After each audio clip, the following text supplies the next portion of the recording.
함께 오실 말씀은 히브리서 11장 1절에서 2절 말씀입니다. 우리 한 목소리로 함께 읽도록 하겠습니다. 히브리서 11장 1절에서 2절 말씀입니다.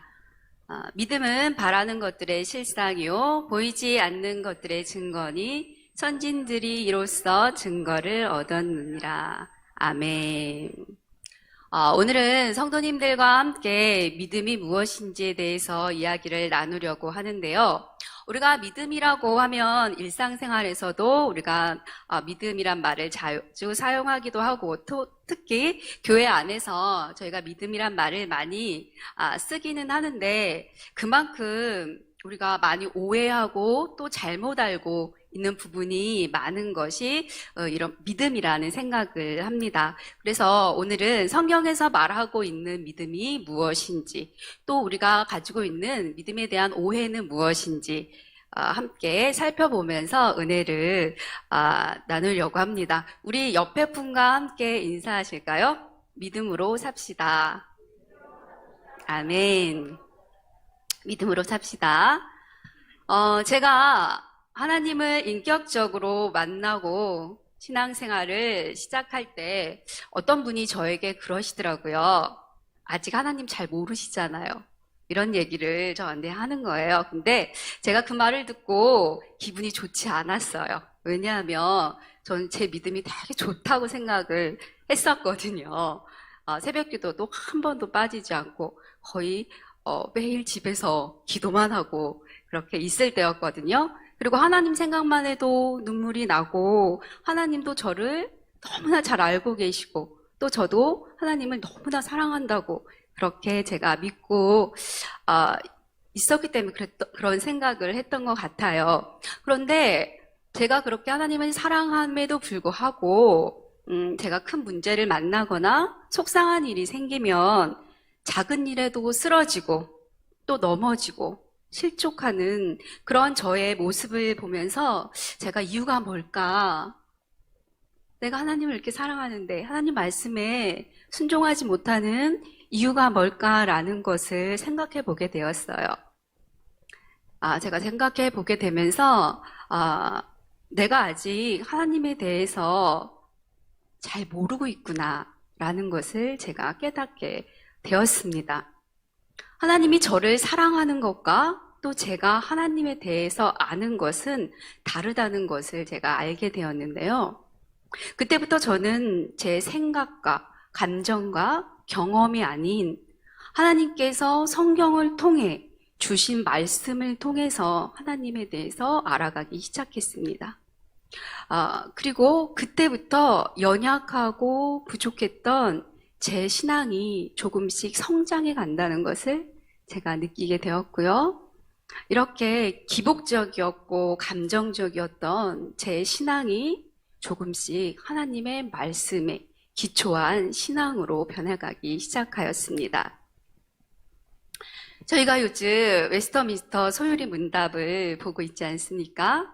저희 아동부에서도 선생님들과 함께 토요일 날 함께 모여서 이 요리문답에 대해서 공부를 하고 있는데요.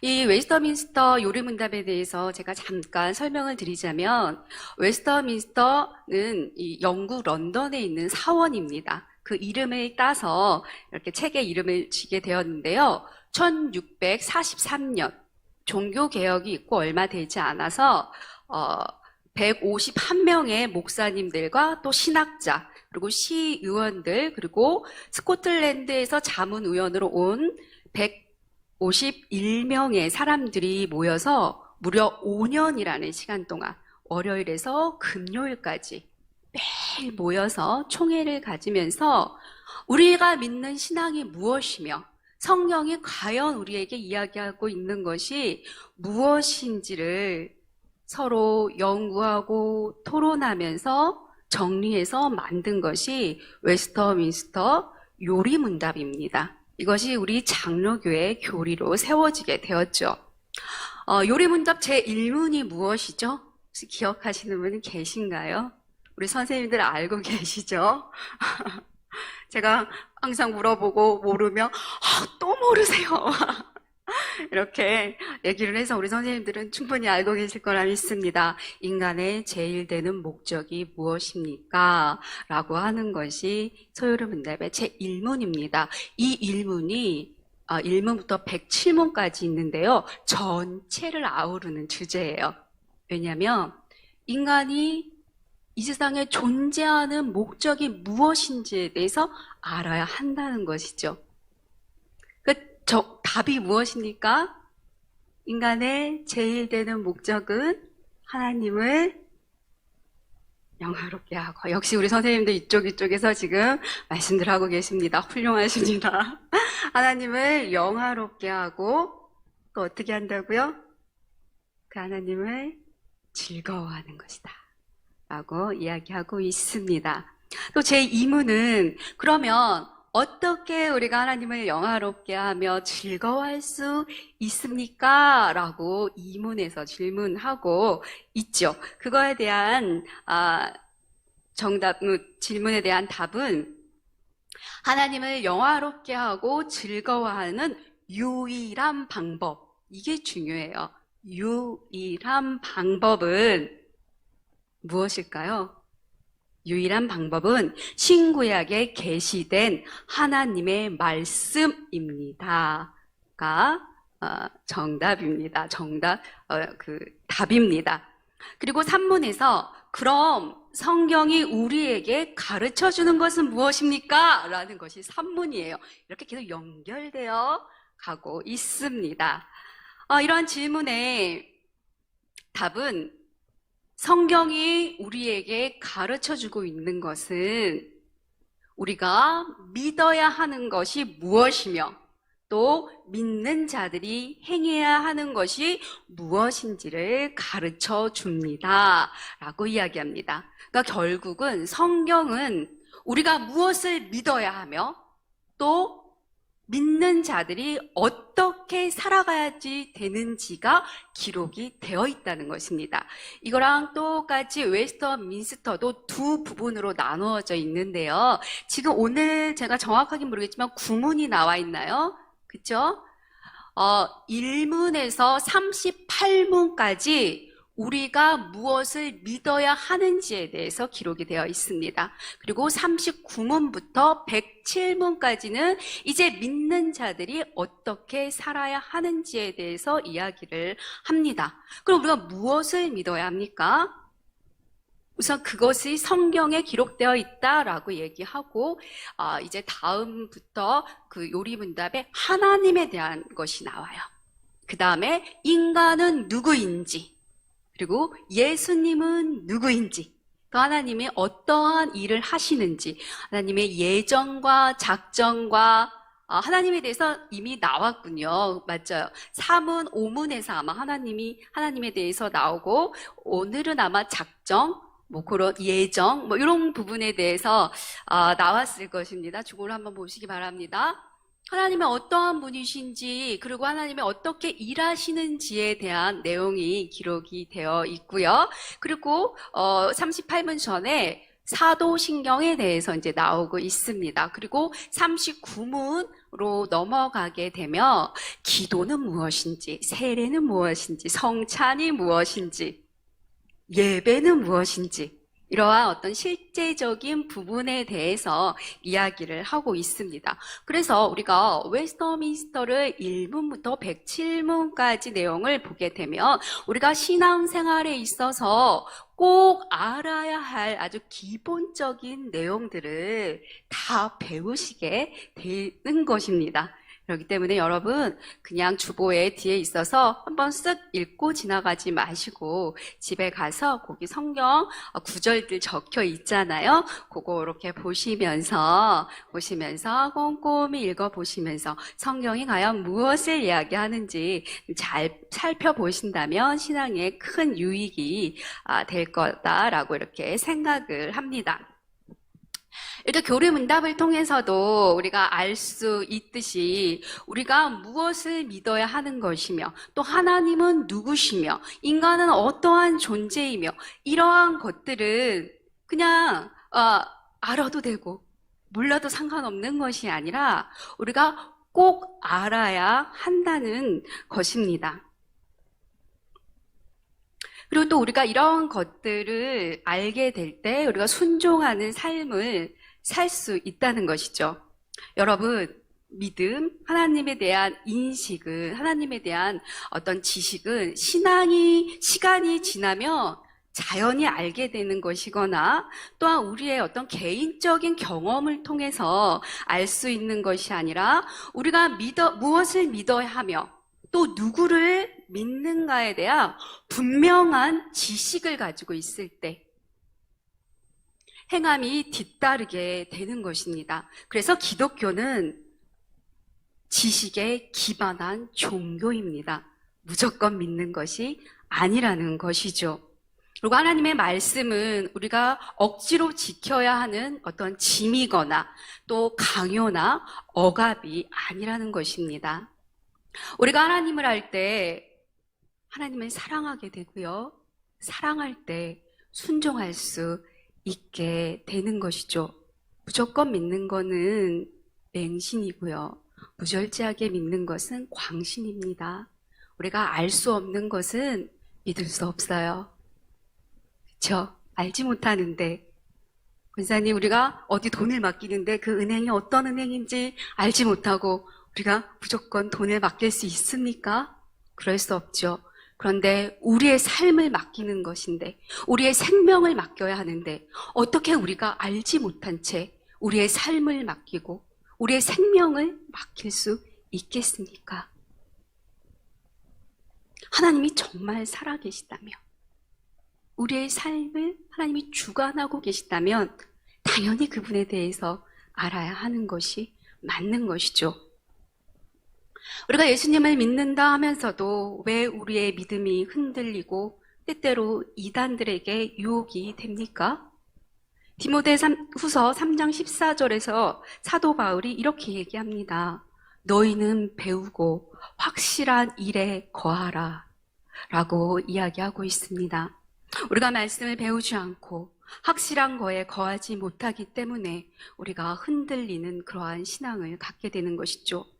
믿음이란 무조건 믿거나 내 생각대로 믿는 것이 아니라 믿는 대상이 누구인지 구체적이어야 하고요. 우리가 무엇을 믿어야 하는지 그 내용이 확실해야 된다는 것입니다. 그래서 사도 바울이 배우고 배운 것의 근거로 확실한 일에 거하라. 그럴 때 우리의 믿음이 바른 믿음으로 세워줄 수 있다라고 권면하고 있는 것입니다. 그렇기 때문에 우리가 믿음의 사람이 되기 위해서는 반드시 성경을 알아야 합니다. 하나님이 하나님을 가르쳐 주기 위해서 주신 유일한 방법이 성경이다라고 이야기합니다. 아무리 오래 신앙생활을 해도 말씀을 알지 못하면 하나님을 알 수 없습니다. 내 경험으로 아는 하나님은 그냥 내가 만든 하나님일 뿐입니다. 하나님을 알지 못하면 믿음이 생기지 않기 때문에 우리의 삶이 바쁘고 또 우리가 해야 할 일이 많지만 우리의 시간을 들여서 하나님을 아는 일에 우리가 우리의 시간을 들여야 하고 우리의 삶을 들여야 합니다. 하지만 너무 바쁘다는 이유로 하나님을 알려고 하지 않고 하나님을 알지 못한 채 그렇게 신앙생활을 하는 분들이 너무 많다는 것이죠. 우리의 바른 믿음을 세우기 위해서는, 바른 믿음을 소유하기 위해서는 무조건 믿는 것이 아닌 열심히 배우고 또 배우셔야 합니다. 우리가 하나님에 대해서 할 때 우리의 믿음은 거기서부터 시작이 됩니다. 믿음으로부터 우리의 모든 행동이 나올 때 하나님께 그것이 영광이 되는 것이고 하나님께 영광을 돌리게 되는 것이지, 그렇지 않은 모든 것은 자기의 의를 쌓는 것에 불과할 뿐입니다. 믿음이 없어도 신앙생활 충분히 할 수 있습니다. 하지만 하나님께서 원하시는 것은 믿음에 근거한 그러한 행위를 하나님께서 원하시는 것이죠. 진정한 하나님의 사람은 언제나 하나님을 더 깊이 알기를 원하는 사람입니다. 너희가 하나님을 맛보아 알지어다 라고 이야기하고 있듯이 우리가 하나님을 알아야 합니다. 저의 소원이 있다면 하루만큼 하나님을 더 알아가는 것입니다. 그게 제 소원입니다. 창일교회 온 성도님들도 이러한 갈망과 소망을 갖고 살아가시는 그러한 성도님들이 되기를 예수님의 이름으로 축복을 드립니다. 그럼 우리는 누구를 믿고 무엇을 믿어야 합니까? 우리의 믿음의 대상이 누구이며 무엇을 믿는지를 간단하고 분명하게 이야기하고 있는 것이 있습니다. 무엇이죠? 우리가 매주일 고백하는 무엇입니까? 네? 신앙 고백. 맞습니다. 사도신경. 사도신경이 우리가 무엇을 믿는지, 무엇을 믿어야 하는지를 아주 함축해서 정리해 놓은 것이 바로 사도신경입니다. 사도신경이라는 말에서 알 수 있듯이 사도라는 것은 예수님으로부터 가르침을 받은 자들을 사도라고 합니다. 사도신경은 예수님이 십자가에 못 박혀 돌아가시고 난 후에 예수님의 제자들은 예수님이 메시아이심을 알았습니다. 그래서 그때부터 예수가 메시아다, 예수가 하나님이심을 전파하였습니다. 그래서 그들이 어떻게 되었습니까? 고난과 핍박 속에서 모두가 요한만 빼고 11제자가 모두 순교를 당하게 됩니다. 그 당시에 많은 이단들이 있었고요.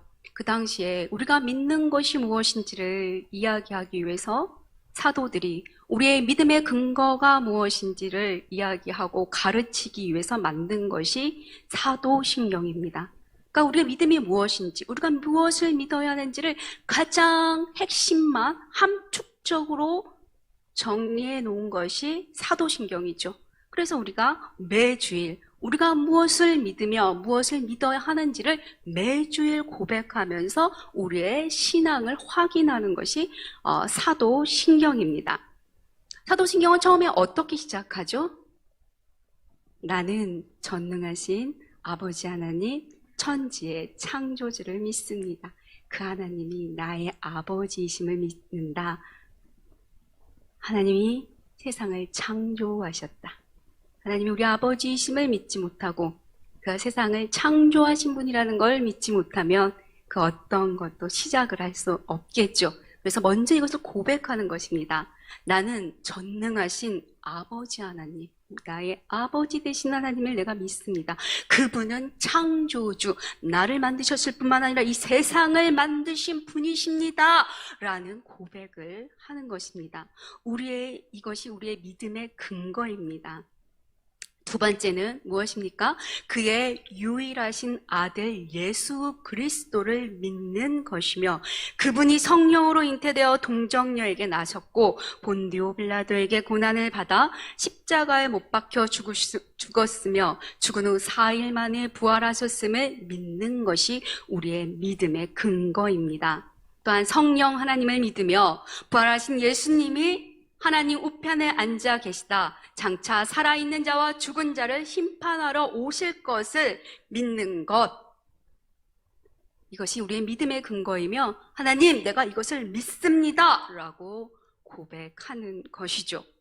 즉 우리의 믿음의 대상은 하나님과 예수님과 성령님 세 분이 우리의 믿음의 대상이고 이렇게 삼위 하나님이 우리의 믿음의 대상이며 그분이 우리 아버지시고 창조주이시며 그 아들 예수 그리스도가 우리의 구원자 되시며 세상을 창조하신 분이 우리의 죄로 인해 인간이 되어 이 땅에 오셔서 인간을 위해 대신 죽으시고 부활하셔서 우리의 죄를 용서하시고 이제 다시 재림하여 오셔서 영원한 천국으로 우리를 인도하실 것을 믿는 것. 그래서 이제 이것을 믿는 사람들은 하나님의 말씀에 순종하는 삶을 살아가는 것을 우리는 믿음이라고 합니다. 이것이 성경에서 이야기하는 믿음입니다. 우리가 보통 히브리서 11장을 믿음장이라고 이렇게 이야기하는데요. 히브리서 기자는 히브리서를 통해서 우리가 믿는 믿음이 무엇인지를 1장에서부터 10장까지 쫙 이야기합니다. 무엇을 이야기하겠어요? 바로 예수님, 하나님, 성령님에 대해서 쫙 얘기를 합니다. 우리의 대제사장 대신 예수님 얘기를 쫙 한 다음에 11장 1절에서 믿음에 대한 정의를 내립니다. 믿음은 바라는 것들의 실상이요 보이지 않는 것들의 증거니 선진들의 이로써 증거를 얻었느니라. 사도신경에서 이야기했던 것들을 우리가 믿음으로 바라보고 믿을 때 당장은 이러한 것들이 우리의 눈에 보이지 않지만 언젠간 반드시 이것이 실상이 되어 나타나게 될 것이라는 것입니다. 이것이 우리의 믿음의 증거라고 이야기하는 것입니다. 우리의 선진들도 이로써 증거를 얻어 보이지 않는 것들을 마치 눈으로 보듯이 믿고 살았다. 이미 그런 과정을 다 통과한 사람들이 이렇게 무수히 많으니 너희도 용기를 가져라. 너희도 힘을 내라. 하나님께 인정받는 그러한 믿음을 가질 수 있다 라고 격려해주고 있는 것이 히브리서 11장의 말씀입니다. 여러분, 어떤 사람은 부한 삶을 살기도 하고 어떤 사람은 가난한 삶을 살기도 하고요. 어떤 사람은 질병 가운데 살아가기도 하고 어떤 사람은 장애를 가지고 한평생을 살아가기도 합니다. 예수 믿는다고 장애인이 되지 않는 거 아니고요. 예수 믿는다고 다 부자 되는 것도 아니고요. 그렇죠? 하나님의 뜻에 의해서 어떤 사람은 부하게도 하시고 어떤 사람은 가난하게도 하시고 어떤 사람은 일찍 데려가시기도 하시고요. 어떤 사람에게는 질병을 허락하시기도 하십니다. 하지만 우리가 이러한 삶 가운데서도 좌절하지 않고 소망 가운데 살아갈 수 있는 이유는 무엇입니까? 예수님 당시 수많은 핍박과 고난이 있었지만 그들이 끝까지 믿음을 지키며 살았던 이유는 무엇이었습니까? 그들에게 하나님의 약속이 있었고 천국의 소망이 있었기 때문입니다. 그들은 하나님의 증거를 받은 자들이었고 그들은 하나님이 주시겠다 약속하신 기업을 상속받을 자로서 하나님이 말씀하신 것들을 믿음의 눈으로 바라보던 그러한 자들이었습니다. 그렇기 때문에 그들이 고난을 이기고 당당히 믿음의 길을 걸어갈 수 있었던 것이죠. 여러분, 우리가 병들고 가난하고 때로는 고난과 아픔 속에서도 우리가 이 길을 걸어갈 수 있는 이유는 무엇입니까? 조금만 걸어가면 하나님이 나에게 건강을 회복해 주시겠지. 조금만 더 열심히 가다 보면 나에게 많은 재물을 허락해 주시겠지. 그것 때문입니까? 그럴 수도 있고요. 그렇지 않을 수도 있습니다. 그것이 우리의 믿음의 목적이나 이유가 아닌 우리가 이 길을 걸어갈 수 있는 유일한 이유는 하나님이 약속해 주신 말씀이 우리에게 있기 때문입니다. 우리는 그러한 것들을 믿음으로 바라보고 나아가는 자들입니다. 성경은 믿음이 없이는 하나님을 기쁘게 할 수 없다 이야기합니다. 하나님의 사랑을 깊이 깨달은 자만이 하나님의 말씀에 순종하는 삶을 살아갈 수 있고 하나님의 사랑을 맛보아 아는 자, 하나님을 경험한 사람만이 하나님을 사랑할 수 있을 뿐만 아니라 이웃을 내 몸과 같이 사랑할 수 있게 되는 것입니다. 세상에 그 누구도 내 이웃을 내 몸과 같이 사랑할 사람은 없습니다. 누가 그 일을 합니까? 어떤 사람이 그 일을 할 수 있습니까? 하나님으로부터 그 무한하신 사랑을 받은 사람만이 그 일을 감당할 수가 있습니다. 여러분, 하나님은 우리에게 있는 사랑을 주라고 얘기하지 않으셨습니다. 먼저 너희가 하나님을 누군지 알고 그 하나님의 사랑을 받아서 주라는 것입니다. 받지 않고 어떻게 줄 수 있습니까? 내가 사랑하지 못하고 있습니까? 하나님의 사랑을 받지 못했기 때문입니다. 먼저 하나님 앞에 하나님의 사랑을 알게 해주세요 라고 고백하시고 하나님의 사랑을 먼저 충만히 받고 그 사랑을 우리의 이웃에게 흘려보내는 것이죠. 결코 내 사랑을 주는 것이 아닙니다. 내 사랑을 줄 때 그게 무엇이 됩니까? 내 의가 되는 거예요. 준 만큼 돌아오지 않을 때 그게 섭섭한 거예요. 왜입니까? 내 걸 주었기 때문이에요.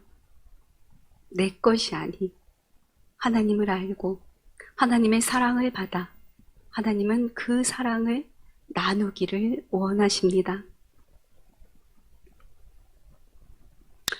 그래서 우리는 하나님 믿음이 없이는 하나님을 기쁘게 할 수 없고 순종을 할 수 없습니다. 믿음 없는 순종은 하나님이 원하시는 그러한 진정한 순종이 아닌 것이죠. 그렇기 때문에 우리는 이러한 믿음을 갖기 위해서 반드시 말씀을 배우고 확실한 것에 거하셔야 합니다. 사도행전 20장 32절에서 베드로 사도는 여러분 능히 든든히 세우사 거룩하게 하심을 입은 모든 다시 읽겠습니다. 그 말씀이 여러분을 능히 든든히 세우사 거룩하게 하심을 입은 모든 자 가운데 기업이 있게 합니다 라고 이야기합니다. 이 말씀은 우리가 하나님의 말씀을 알 때 하나님이 우리에게 주시겠다 약속하신 유산을 상속받을 수 있고 우리의 믿음이 든든하게 설 수 있다라고 하는 것입니다. 하나님이 우리에게 주시기로 한 기업, 이거는 상속인데요. 하나님의 약속. 우리가 하나님의 아들이기 때문에 하나님의 것들을 우리가 이제 상속을 받게 되는데 이 상속을 어떻게 받게 되느냐라는 것을 사도 바울이 능히 우리를 든든히 세우고 거룩하게 하심을 입은 자들이 말씀을 통해서 이제 그 하나님의 상속을 받을 수 있게 된다는 것이에요. 말씀을 알지 못한 채 어떻게 하나님의 아들이 되어서 하나님의 것들을 상속받을 수 있겠습니까? 여러분, 야고보 사도는 우리가 이러한 지혜가 없거든, 지식이 없거든, 하나님께 지혜가 없는 자들은 후회 주시고 꾸짖지 아니하시는 하나님께 지혜를 구하라 라고 이야기합니다. 그렇지 않은 자들은 바람에 밀려 요동하는 물결 같다라고 이야기하는데요. 바다에 요동하는 물결은 어떻습니까?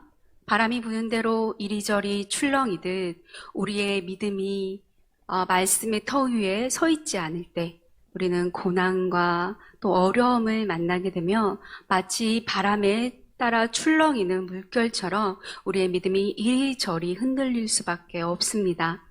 우리의 믿음이 출렁이지 않으려면 어떻게 해야 합니까?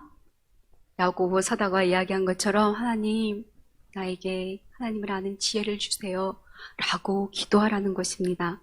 그런데 이 야고보서 1장 6절 말씀, 너희는 믿음으로 구하고 조금도 의심하지 말라. 의심하는 자는 바람에 밀려 요동하는 물결 같으니 두 마음을 품은 자로 정함이 없는 자로다.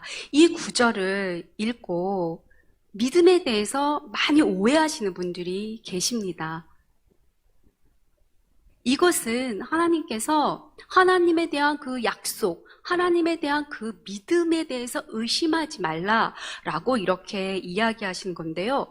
이것을 어떻게 해석하냐면 내가 어떤 걸 간절히 하나님 앞에 구하고 그 구한 것에 대해서 의심하지 말아야 된다라고 잘못 생각하시는 것입니다. 그래서 보통 많은 사람들이 의심의 반대는 불신이죠. 믿지 않는 거죠. 그런데 많은 사람들이 믿음의 반대를 의심이라고 생각해요. 내가 의심하는 것은 믿음이 없는 것이다 라고 이렇게 이야기하는데 많은 분들이 이 구절을 통해서 그렇게 믿음에 대해서 오해한다는 것입니다. 근데 앞에서도 이야기했듯이 믿음이라는 것은 하나님이 약속해 주신 것, 말씀해 주신 것을 근거로 믿는 것이지 내가 어떤 것들을 정해놓고 그것을 의심하지 않을 때 그게 이루어질 거야 라고 생각하는 건 믿음이 아니라는 것이에요. 그건 자기 신념이에요. 의심하지 않고 내가 믿음이 이루어질 거야. 이건 정신통일이죠. 이것이 성경에서 이야기하는 믿음이 아니라는 것입니다. 믿음이라는 것은 하나님을 믿는 것입니다. 하나님의 무엇을 믿는 것입니까? 하나님의 선하심을 믿고 하나님의 약속을 믿는 것이 우리의 믿음의 근거입니다. 내 생각을 믿거나 내 의지로 인해서 뭔가를 믿는 것은 내 의지이고 내 신념이지 그것이 결코 성경에서 얘기하는 믿음이 아니라는 것입니다. 제가 많은 분들을 만나게 되면서 자주 듣게 되는 말이 있어요. 어떤 말이냐면, 전도사님, 제가 어떤 기도를 했는데 좀 의심했나 봐요. 하나님께서 응답해 주지 않았어요. 뭐 또는, 내가 끝까지 하나님께 들어주실 줄 믿고 그렇게 기도했더니 하나님께서 응답해 주셨어요. 이런 얘기를 제가 참 많이 듣게 돼요. 그래서 제가 지금 침묵합니다. 그렇군요. 이렇게 이렇게 이야기를 하지만, 여러분 정말 하나님이 그러한 분이십니까? 우리가 기도하는 모습을 이렇게 지켜보고 있다가, 얘가 의심하지 않고 기도하네 라고 생각하고 우리 기도를 들어주시고, 얘가 오늘은 의심을 했네? 너는 이번에 기도 못 들어줘. 이렇게 하십니까? 아니라는 것이에요. 만약에 하나님이 그렇다면 우리가 어떻게 그 하나님을 믿고 신앙생활을 할 수 있겠습니까? 그전에도 얘기했듯이 하나님은 우리가 뱀을 달라고 해도 생선을 주시는 분이고 돌을 달라고 해도 떡을 주시는 분이십니다. 우리는 우리에게 좋은 것이 무엇인지 우리는 알지 못해요. 하지만 하나님께서는 아시기 때문에 하나님의 섭리와 하나님의 작정과 하나님의 예정과 하나님의 주권에 의해서 우리에게 응답해 주시는 것이지, 우리의 어떤 행위를 보고 얘가 의심하지 않았네? 줘야지. 아이들이 칼을 달라고 엄마가 나에게 칼을 주실 걸 믿습니다. 의심하지 않았구나. 다 줍니까? 아니라는 것이죠. 인간 부모도 그렇게 하지 않는데 하나님께서 우리에게 그렇게 하실 일이 있겠습니까? 하나님은요, 우리가 기도하는 거에 무조건 응답하시지 않습니다. 우리가 아무리 간절히 기도해도 하나님의 뜻이 아닌 것은 이루어지지 않습니다. 진정한 믿음은 끝까지 내 뜻을 굽히지 않는 것이 아니라, 그때 왜 제가 최수종 부부 얘기하면서 당신이 그랬다면 그럴 만한 이유가 있었겠지라고 하는 게 부부의 정의라는 얘기를 한번 드렸죠. 그것처럼 난 이해할 수 없지만 하나님이 그랬다면 그럴 만한 이유가 있으셨겠지라고 생각하는 것이 성숙한 신앙인의 믿음의 자세입니다. 우리가 뭔가를 하나님께 구하고 의심이 드는 이유는 무엇입니까? 내 뜻과 하나님의 뜻이 다를 수 있다는 것을 알기 때문입니다. 이것은 의심하는 것이 당연합니다. 내가 이렇게 구했지만 하나님의 뜻은 그것이 아닐 수 있기 때문에 우리는 합리적인 의심을 해보는 것입니다. 나는 이렇게 하고 싶은데 하나님도 정말 그러실까? 라고 그렇게 의심해 보는 것이죠. 그것이 이루어지지 않았다면, 나는 이유를 알지 못하지만 하나님의 생각은 나와 달랐구나 라고 받아들이는 거예요. 왜 받아들입니까? 믿고 신뢰하기 때문에. 그분이 나보다 더 위대하시고 전지전능하신 분이며 나의 아버지 되심을 믿기에 신뢰하는 것이죠. 그래서 받아들이는 거예요. 그것이 우리의 믿음입니다. 예수님이 십자가를 지시기 전에 겟세마네 동산에서 할 수만 있거든 이 잔을 나에게 옮겨달라라고 이렇게 기도하셨습니다. 그 기도는 끝내 이루어지지 않았죠. 왜 하나님께서 예수님의 기도를 들어주시지 않았습니까? 예수님께서 의심했기 때문입니까? 결코 아니죠. 그것은 하나님의 뜻이 아니었기 때문입니다. 그것은 온 인류를 위한 길이었고 이미 창세 전부터 하나님께서 우리에게 약속해 주신 일이었습니다. 그렇기 때문에 예수님께서 아무리 땀방울이 핏방울이 되도록 기도하셔도 그건 이루어질 수 없는 것입니다. 여러분, 우리는 유한한 존재이고 제한적인 존재이기 때문에 하나님의 뜻을 다 알 수 없는 그러한 존재입니다. 우리가 믿어야 하는 것은 우리 자신이 아닌, 우리의 생각이 아닌 하나님의 약속이며 하나님의 신실함이지, 나의 생각, 나의 신념, 나의 의지, 이러한 것이 우리 믿음이 될 수 없다는 것입니다. 여러분, 믿음은 하나님에 대한 끝없는 신뢰입니다. 성경에 나와 있는 믿음이라는 구절을 신뢰로 바꿔서 읽어보세요. 그래도 문맥상 내용이 전혀 달라지지 않아요. 기독교에서 얘기하는 믿음은 하나님에 대한 무한한 신뢰입니다. 도저히 이해할 수 없는 일 앞에서도 하나님의 뜻을, 하나님의 섭리를 인정하고 받아들이는 것이죠. 그것이 성경에서 얘기하는 믿음이라는 것입니다. 그래서 야고보 사도가 성경에서 행함이 없는 믿음은 죽은 믿음이다라고 얘기하는 거예요. 너희가 행함을 통해서 구원을 받는다라는 얘기를 하고 있는 것이 아니고요.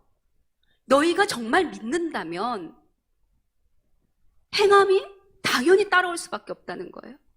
행함이 없다, 믿음이 없다는 거죠. 그래서 죽은 믿음이다라고 얘기하는 거예요. 어떤 사람이 지금 순종하지 못한다, 행하지 못하고 있다. 어떻게 해야 됩니까? 하나님을 더 알아야 되는 거예요. 순종하지 못하는 건 하나님을 아직 알지 못하기 때문이에요. 알면 어떻게 됩니까? 순종할 수 있게 되는 것이죠. 그래서 야고보 사도가 행함이 없는 믿음은 죽은 믿음이라고 얘기했는데, 이것을 듣고 행함으로 구원받는구나. 그래서 우리가 우리의 의로 열심히 구원을 얻기 위해서 노력하는데 그거 아니라는 것이죠. 성경이 그렇게 얘기하지 않는다는 것입니다. 여러분, 행위를 통해서 구원받을 수 있는 사람은 아무도 없습니다.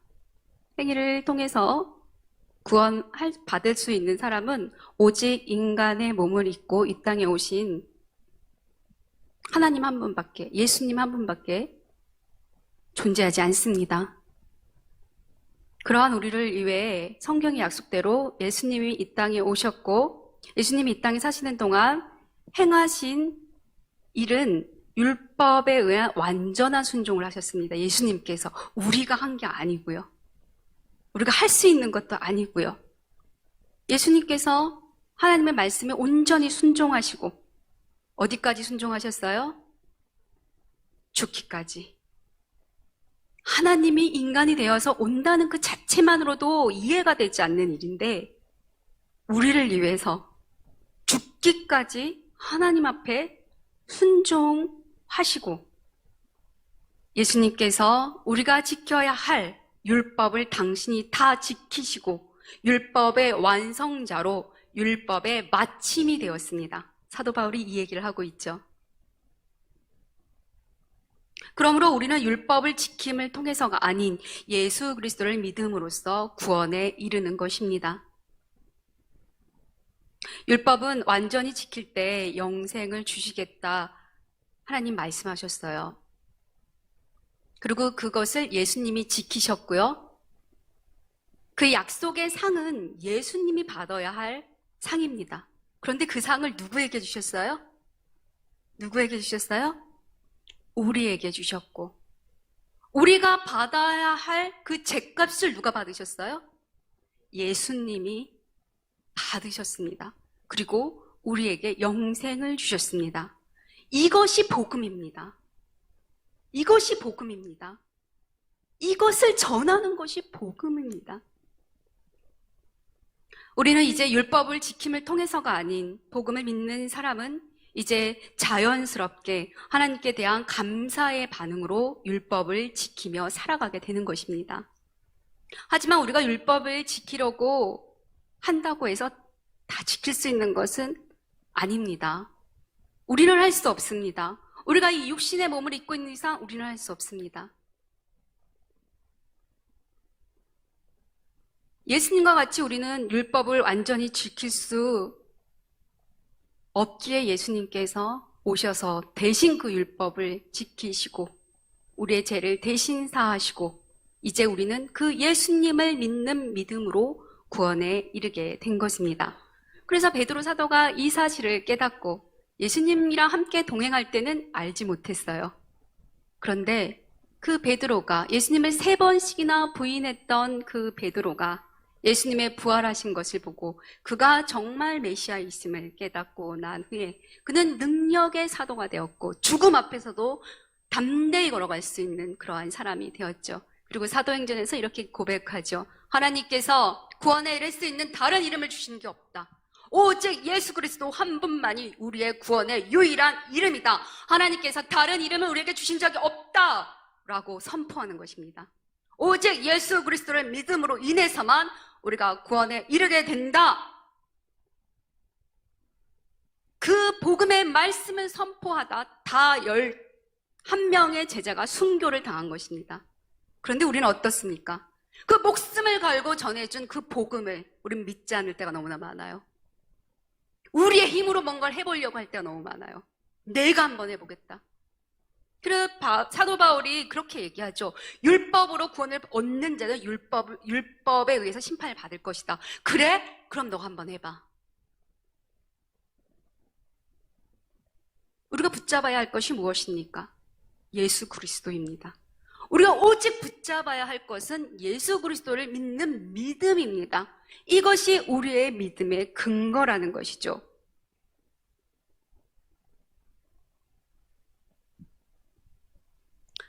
하나님의 사랑을 깨닫는 자, 깊이 감격하고 깨닫고 아는 자만이 하나님을 사랑할 수 있고요. 이웃을 사랑할 수 있고 순종하는 삶을 살아갈 수 있습니다.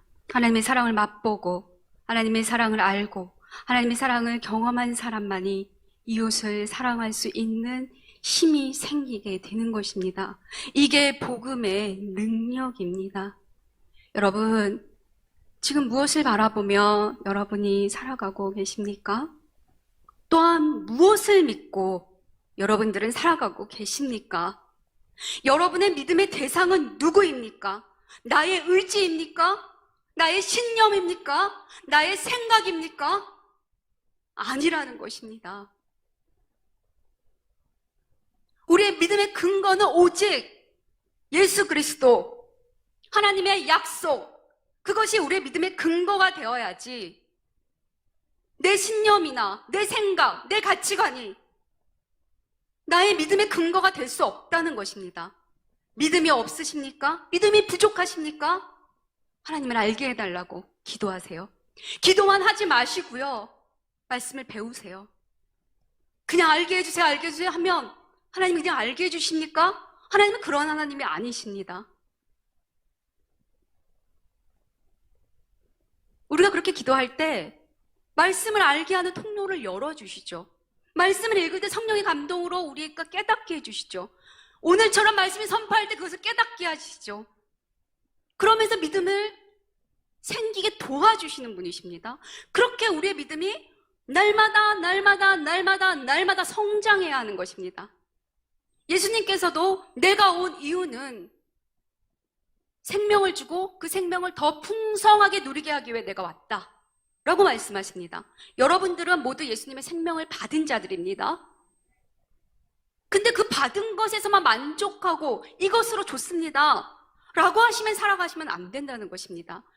뭐라고 말씀하세요? 그리스도의 장성한 분량에까지 이르기 원한다 라고 말씀하시고 계십니다. 여러분, 열심히 배우셔야 합니다. 아셔야 합니다. 확실한 것에 거하셔야 합니다.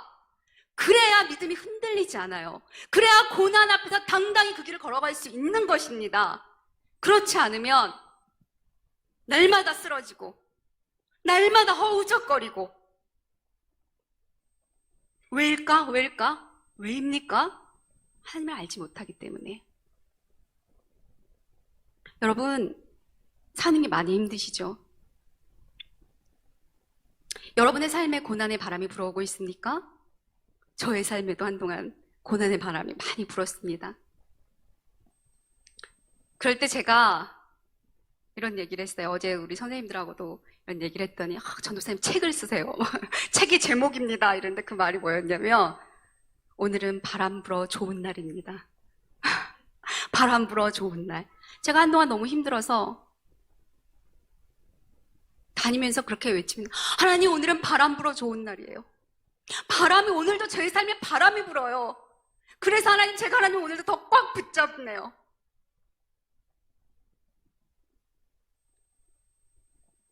큰 물결 일어나 나 쉬지 못하나. 찬송가 아시죠? 어떻게 부르죠? 갑자기 생각이 안 나요. 그 물결이 마음이 한번 우리 성도님들이 불러주세요. 왜 우리 진짜님 좀 불러주세요.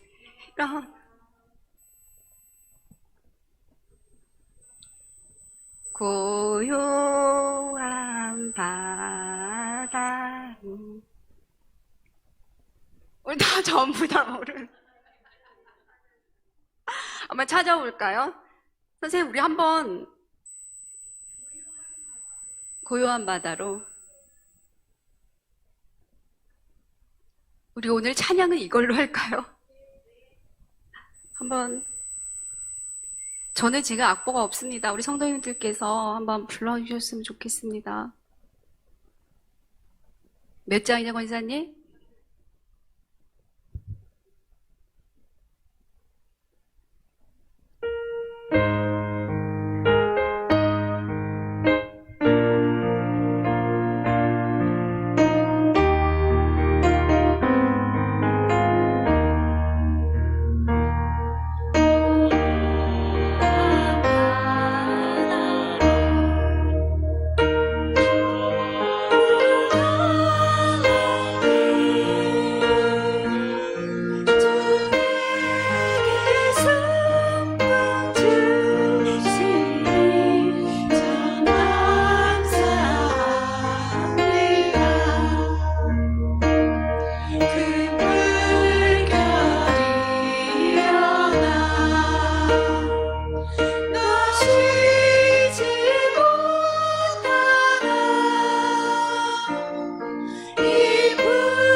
물결 일어나 나 쉬지 못하나.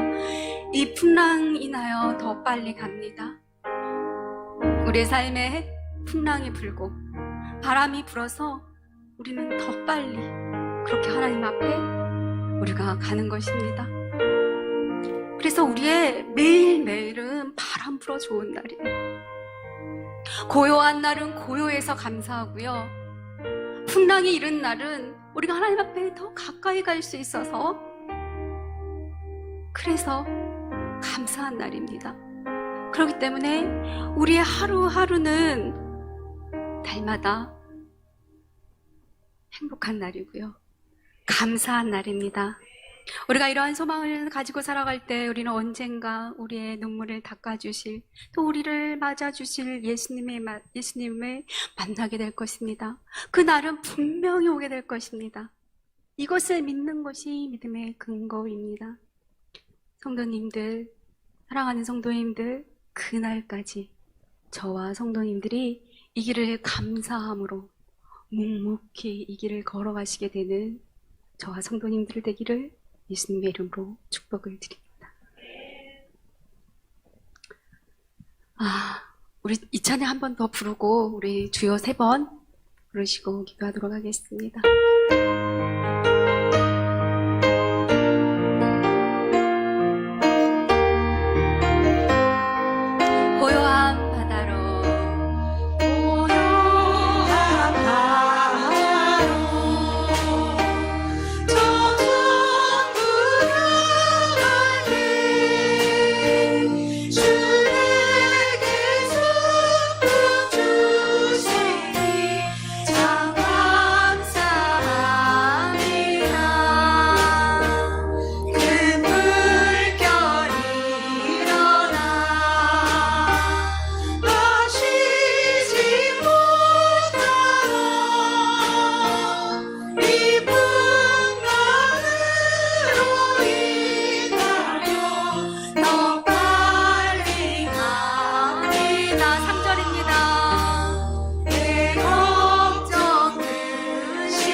아멘. 우리 주여 세 번 부르신 후에 우리 함께 기도